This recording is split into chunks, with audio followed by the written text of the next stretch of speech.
Sometimes you can't separate the fact from the fiction. This is doubly true from a wrestling point of view, because the lines so often get blurred. I mean, even when you meet a sports entertainer, you don't know what to call them. CM Punk, for example. Is it Mr. Punk, or Phil, or Mr. Brooks? It's a confusing wild mess. This can also flow over into people's perceptions of certain performers. To some, insert wrestler here is a Hall of Famer, whereas to someone else, they're nothing more than a guy that used to be on TV. Then there's the countless stories that flow from backstage which get misconstrued or argued over. No wonder we're all obsessed with this nonsense, it never stops.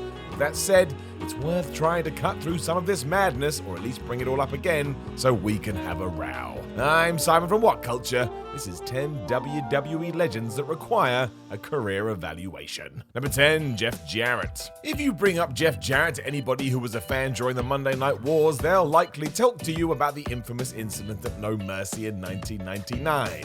Here, JEFF had an expired WWE contract and the desire to go to WCW, so went to management and told them straight.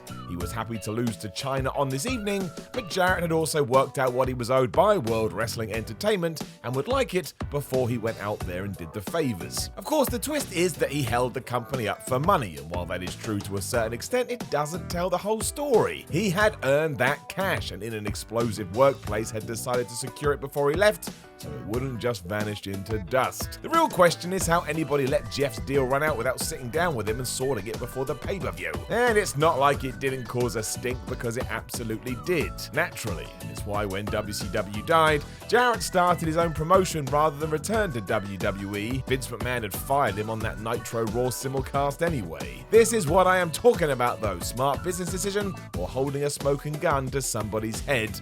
Everybody has a different opinion. Number 9, Sable. As awful as it may be to say today, Sable's ascension to the top of the card came down to the fact WWE saw she had mainstream sex appeal.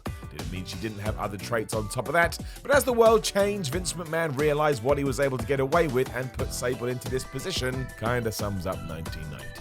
This has seen her dragged over the coals in modern times though, which isn't fair at all. Regardless whether you liked her or not, Sable was a genuine ratings draw during the Attitude Era. At times, the only person surpassing her was one Stone Cold Steve Austin. Her flame burned out quick after falling out with McMahon in 1999. She shone brighter than a lot of the roster today. You can't pretend she just didn't. She was putting butts in seats. If you were going to put her in the WWE Hall of Fame tomorrow, I wouldn't blink. The only reason she likely won't go in is because she doesn't seem interested in such plaudits, too busy sitting at home at Brock Lesnar as they farm or whatever they do. Don't hate someone for being a success though, and that is what Sable was. Number 8, Sheamus. We will all look back on Sheamus' career when he's done and feel like we didn't give him his due. He's far better than people will admit, and you're gonna miss him, I promise. It's a shameful thing. The odd backlash seemed to start when he surprisingly beat John Cena for the world title in 2009 after hurling him through a table. Fans decided this was too soon and then came to the conclusion that it must be down to his relationship with Triple H. He got thrown under a bus. This got even worse at WrestleMania 28 when somebody had the great idea to have him beat Daniel Bryan in 18 seconds. It was enough to drive the audience mad, and once again Sheamus was tarred with an unfair brush. Even with this, he continued to have great matches, smashed it as one half of the bar, and was the only guy who was actually able to get support for Roman Reigns because he did his job as a bad guy so well. An absolute legend, even though we don't say it enough. Sheamus is like a fine wine, and hopefully we will begin to appreciate him with age. Number 7, Sid. Psycho Sid, Sid Justice, Sid Vicious. Pick your name and start a chat about the man who wanted to rule the world, and more often than not somebody will run him down. He was just a big guy with no clue what to do and would never have made it today. I disagree. No matter what you think about his in-ring work, all you have to do is go and watch In Your House International Incident from 1996 to see what the crowd thought of him at the time. He was waging war with Shawn Michaels, who was meant to be a good guy, and if anybody in the arena that night wanted HBK to win, you couldn't hear them. This was a pro-Sid audience. This continued for the whole year as well, and anytime he hit a big move, people lost their damn minds. It's why he was fast-tracked to a world title win, and even then everybody was fine with it, We all just wanted a Sid fist bump. So no, this wasn't McMahon being blinded by biceps and was instead listening to the fans and doing what they wanted, or at least what they were cheering for. He did fade quite quickly on the other side of this, mostly as he would no-show events so he could play softball instead, but don't let poor perception trick you. When Sid was over, he was over, like Rover. Number 6, Ken Shamrock.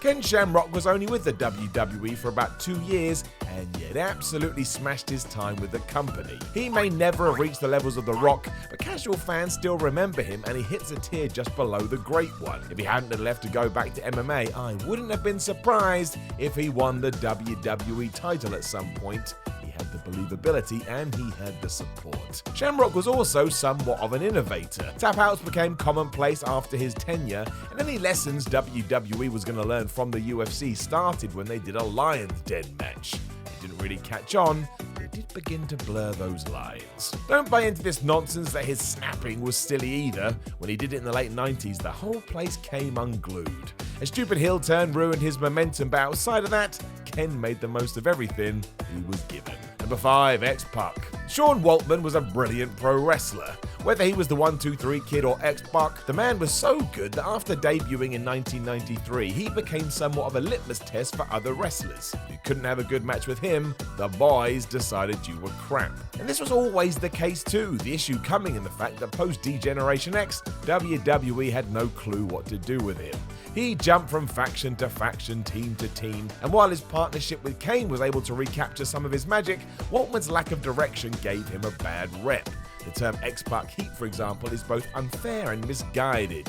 In reality, he barely ever had a bad match, and in the modern-day wrestling world, this is often considered the be-all and end-all. Sean Waltman, ladies and gentlemen, the man before his time. Number 4, Kevin Nash. Some people hear the name Kevin Nash and think of a guy who used his influence to create a cushy path for himself to earn as much money as possible. He certainly did do very well for himself, but overlooking the rest of it is just wrong.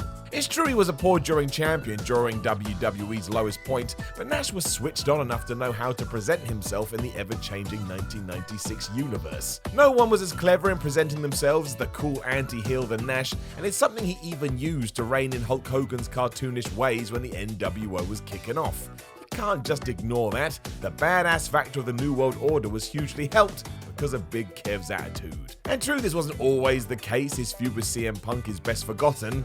Despite cries to the contrary, it does seem like he pushed hard to be the guy who finally beat Goldberg. You cannot justify that at all, other than the fact when it did happen, the fans went wild. The point is that there's more to Nash's legacy than just cash, even if he was responsible for a lot of that too. Number 3, Dolph Ziggler. Dolphy Ziggles is an interesting case study. The common line is that he was underused by WWE and was never given a proper push. The mini teases were never enough as the powers that be didn't see it through, and even as a world champion it felt like a transitional reign as opposed to anything else. Here's the thing. Ziggler is a 2-time WWE champion, a 2-time US champion, a 6-time IC champion, a 3-time World Tag Champion, and has won the Money in the Bank. He has had amazing matches with a Hall of Fame list of wrestlers, and you could argue that he was the best worker of a generation. Dolph also sustained a career in the biggest wrestling company in the world that will seemingly never end. Surely he deserves a few more plaudits than we give him, rather than argue he's been buried since day one.